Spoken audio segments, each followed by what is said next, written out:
qaqaş simpatiknidir, vəziyyəti atliknidir, geyinliyi brenddir, hamısı zagraniknidir. Saqqalı akuratlıdır, söhbəti priyatlıdır, maşını qalem vagendir, üstü kvadratlıdır.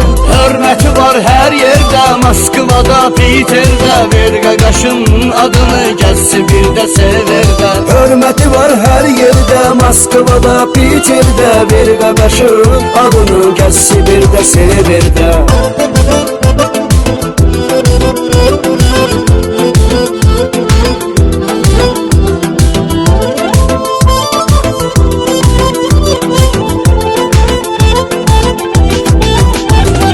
Ad qoyub hər diyarda, Bakıda, Gəncə, Basarda, yayda gedir, dincəlir, gəzir Quba, Qusarda. Tapancası belində, qara təsbih əlində, haqqı deyir həmişə, yalan yoxdur dilində.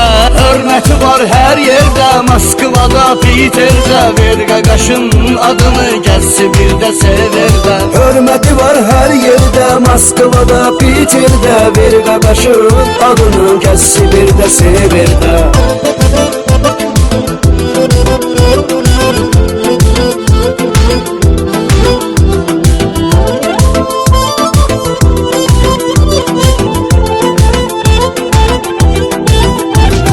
Hər gün kef damağında, meşədə gölü qırağında, içir samavar çayı, Malibora damağında. Ay üzü saqqallı qaqaş, hörmətli samballı qaqaş, sənə saqqal çox yaraşır, sən üzünü etmə daraq. Hörməti var hər yerdə, Moskvada, Piterdə, ver qaqaşın adını gəlsi bir də severdə. Hörməti var hər yerdə, Moskvada, Piterdə, ver qaqaşın adını gəlsi bir də severdə.